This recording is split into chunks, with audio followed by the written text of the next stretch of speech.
Nagaland is blessed not only with majestic landscapes and awe-inspiring scenery, but this land is the home to some of the most unique people in the world. The Tikhirs too share a place in this unique mosaic of people. Much has not been known of this group until the late 1950s, when Christianity brought light into the folds of this small tribe.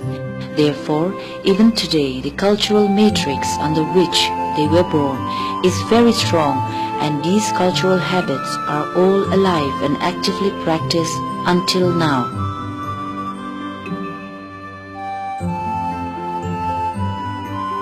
Like every other Naga tribe, the Tikhirs have their place of organized human settlement at a place called Taimipu, which is located between the Dor rivers of Sinki and Yaye in the Samator subdivision, 5 kilometers southwest of Wapir village.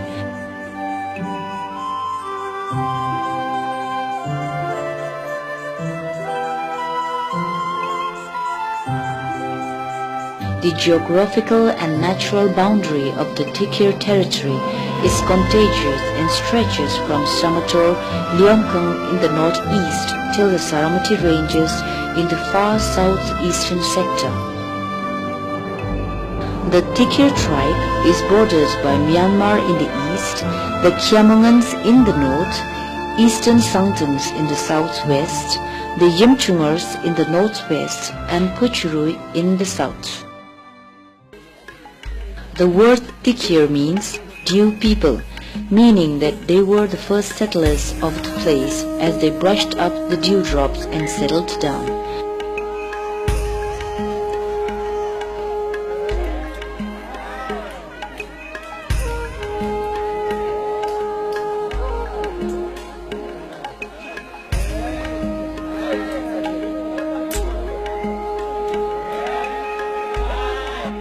The Tikhirs were originally known as the Kyalu. However, after the British ascendancy and subsequent annexation of the Naga Hills, the Britishers altered the nomenclature to Tikhir. Since then, it has been used as the official name of the tribe.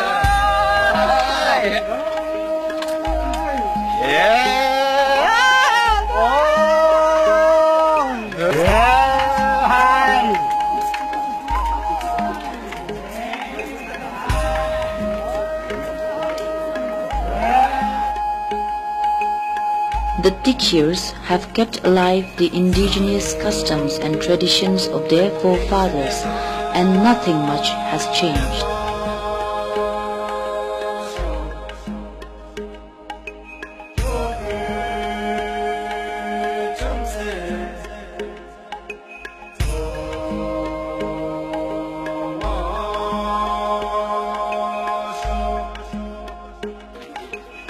Things are as it was when the ancestors walked the earth hundreds of years ago.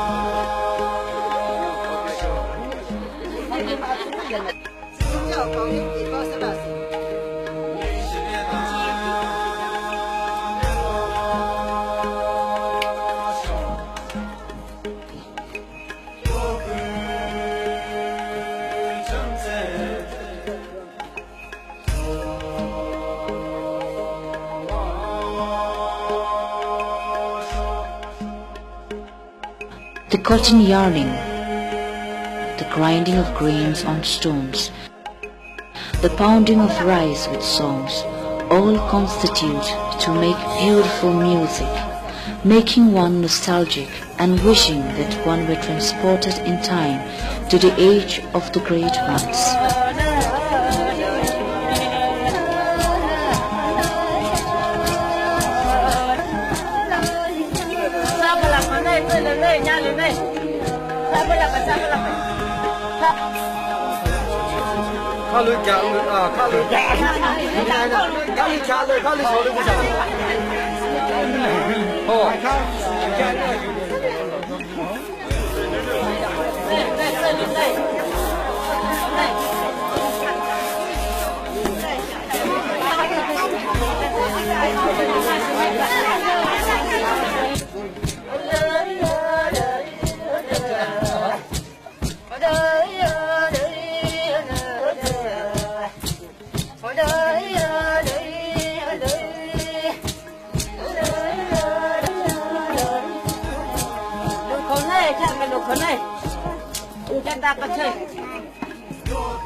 Today in the village, their songs echo throughout like wind chimes as the log drums announces the beginning of the most beloved festival.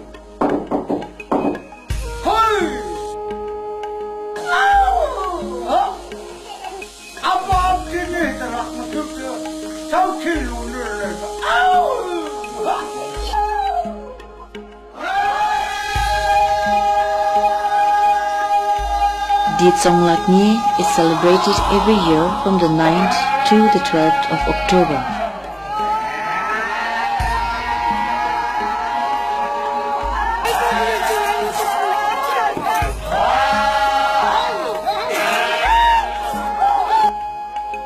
The word Tsonglaknyi is made up of two words. Tsong means shield and Lak means sanctification.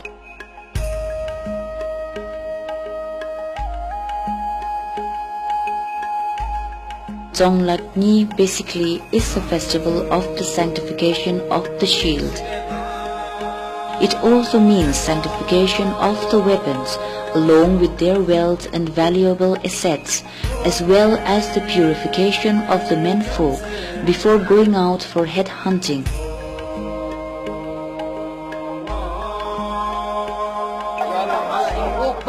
This festival is one of the most important among the Tikhir festivals celebrated, stretching 4 days. The first day of the festival announces the beginning of the festival by the village headman to the public 3 days in advance.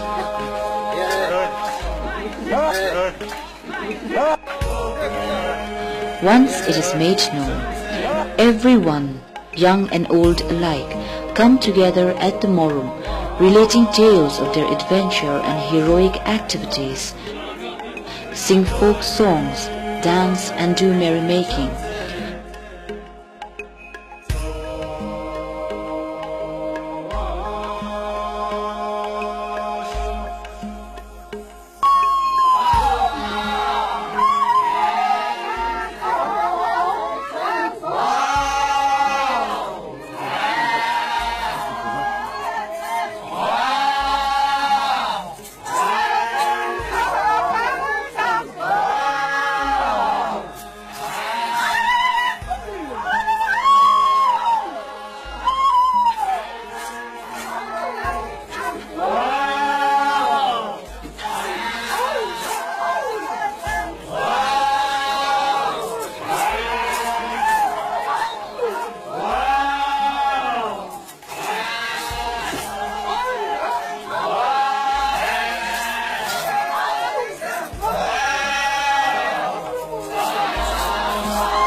The knowledge and love of one's culture, patriotism and responsibility is inculcated to one and all, especially the young hearts.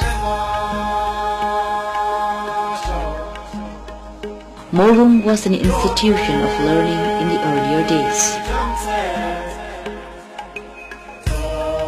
On the second day, the Morum is as usual always occupied throughout the festival.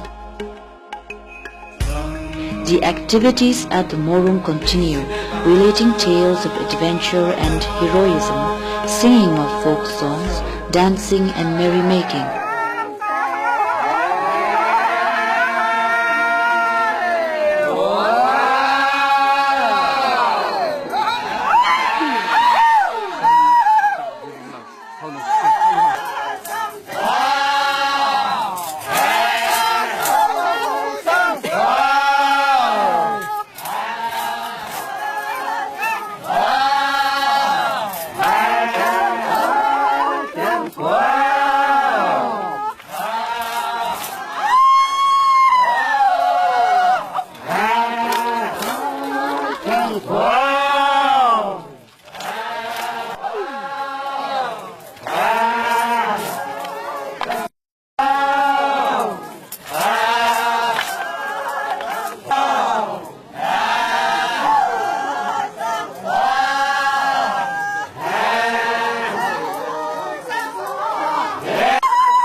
khel, or cluster of houses under one morum, of the village visit one another, dedicating folk songs and dances to each other.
Everyone joins the celebration in joy for this successful accomplishment throughout the year.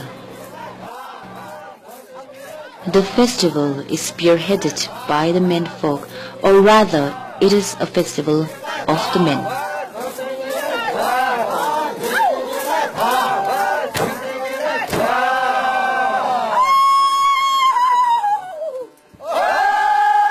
In the day tree, in the evening, when the dances and visiting khels are completed, once again everyone gathers at the morum.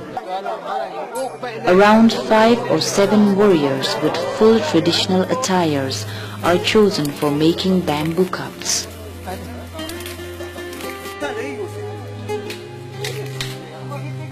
The making of the cups has its own special significance. They have to make the cup as a tradition with the best bamboo. They climb up the bamboo and pull it down from the top. If it breaks, they go for the second one because they consider the breaking of the bamboo as a bad sign. The cups are then cut out by 3 persons, which has to be cut within the single stroke with the dao.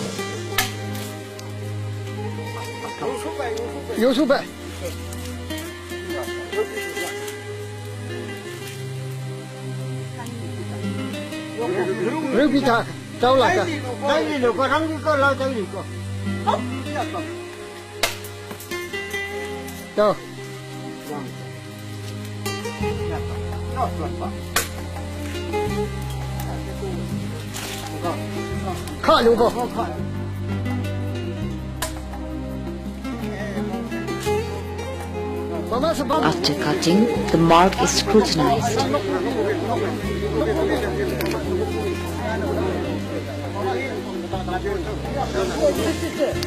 If there is a clean cut, it is taken as a positive sign, which they believe in the coming year they will be victorious and prosperous.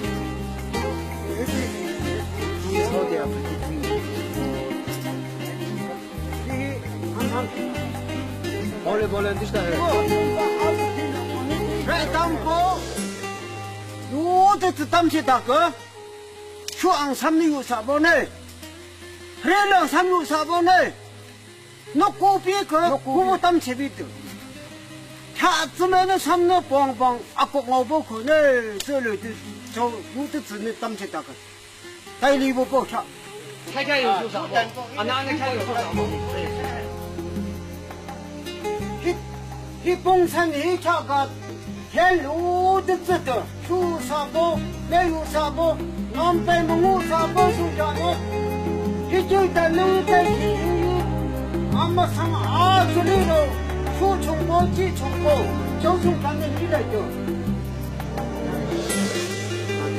저거를 택시시키는 저 고정이 그럼 참 아베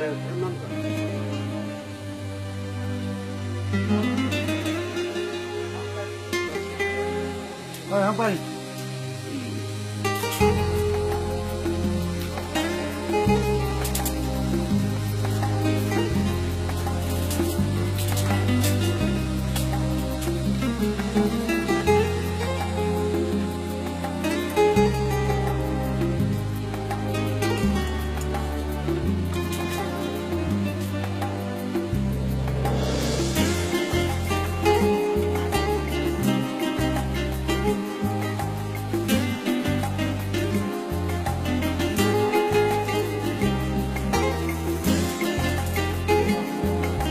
From these 3 cups, they bring water from the source of a rivulet, cleaned and marked earlier, and kept securely tied to the post of the morum to be used on the 4th morning.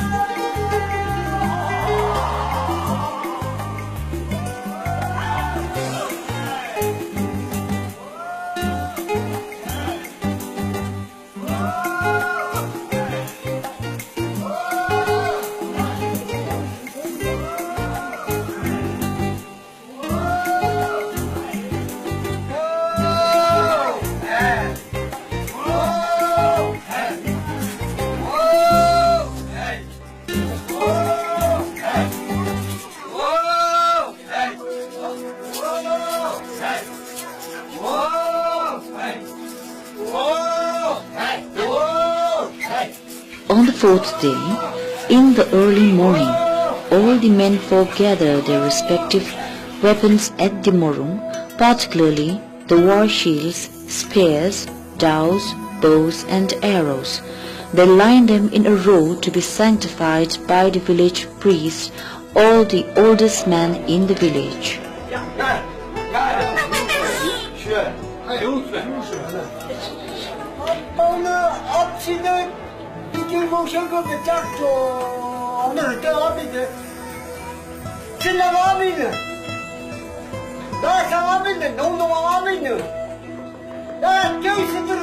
For this sanctification, the best and largest cock is brought, taken from a well-to-do family in all aspects.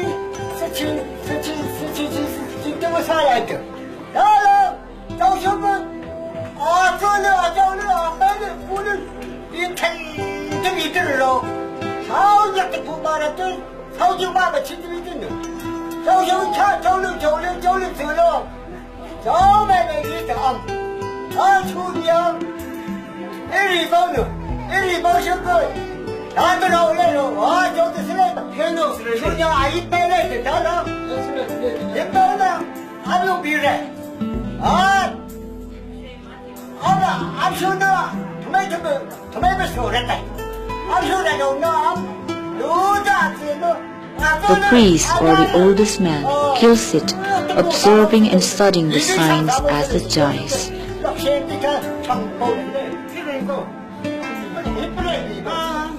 If the cock dies with its left leg placed over the right one, or the left leg making the last move, it is taken as a negative sign.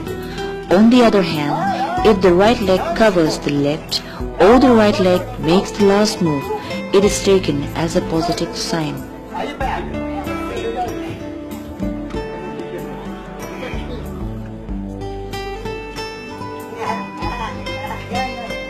When it shows a positive sign, he tells to the villagers to give their best, with the prospect that they will be victorious and prosperous throughout the coming year.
The cock's intestine and heart are taken out and placed on an arrow, which is pierced on a particular tree where they usually hang the rival's head.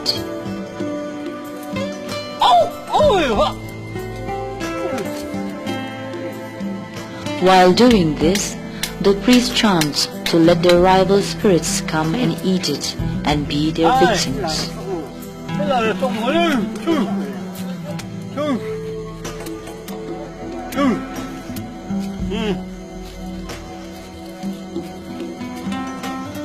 The cock is cooked and cut into small pieces and distributed to all men folk. This is not for eating. The person, upon receiving it again, makes it into smaller pieces and throws it behind their seat. This is to let the enemy's spirit come and eat it and be their victim. Then comes the sanctification of the weapons. The remaining parts of the internal organ are crushed into pieces. It is then mixed with rice beer and ginger. The priest chants and throws these on the weapons which are lined up before him.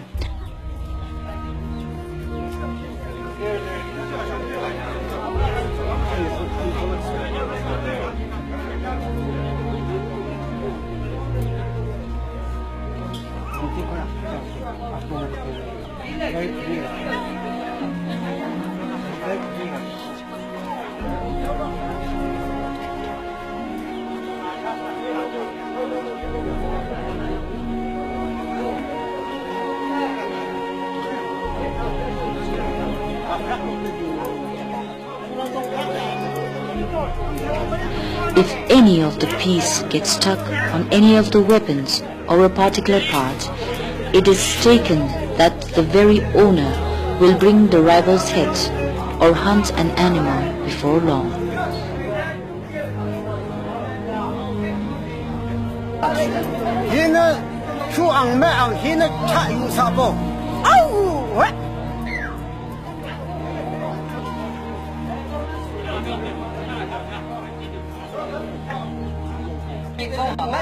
The blood of the cock is then collected in a cone-shaped banana leaf. All the male members are made to dip their right finger in the blood so as to make them bold and courageous while facing the enemy.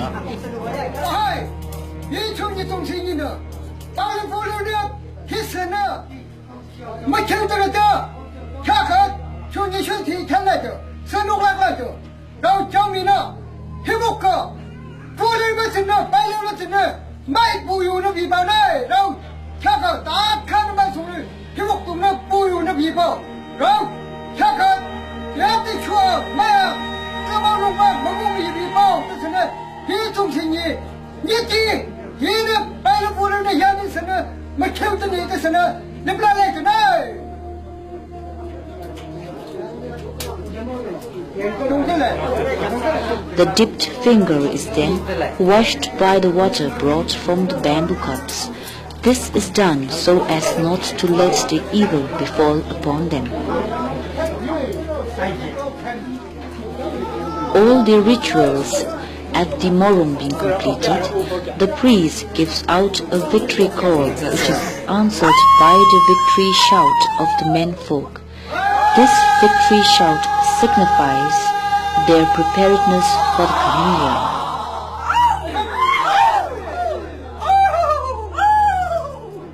The festival, apart from its unique ritualistic art, is also a time when great feast is laid out for all of the villagers.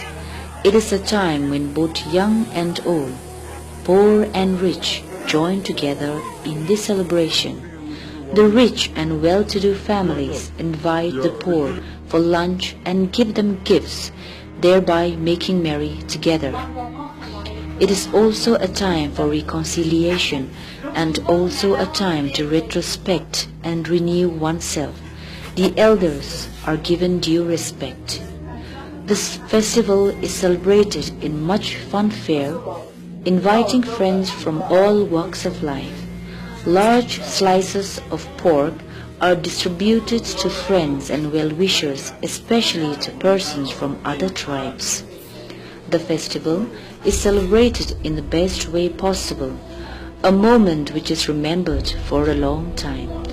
The festival being completed, the people are once again back in their respective activities, but with better preparedness and renewed spirits to achieve greater goals in the coming seasons.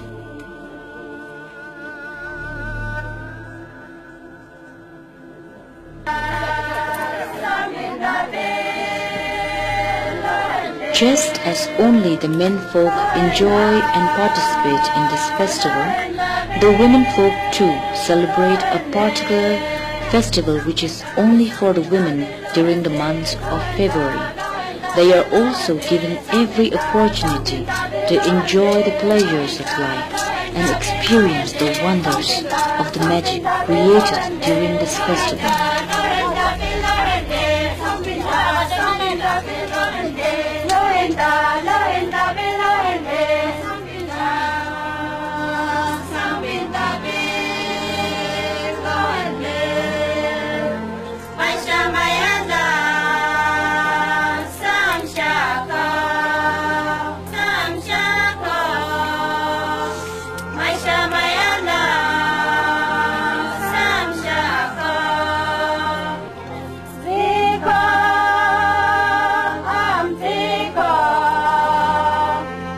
The Tikhirs meet as much of appreciation and acknowledgement from each and every one of us, just as the rest of the other tribes do.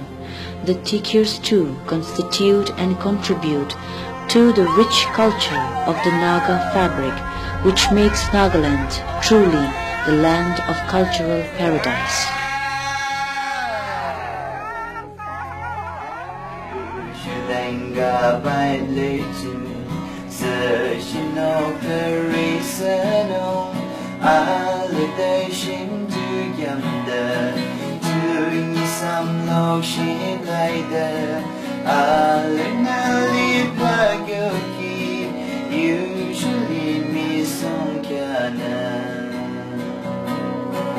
Oh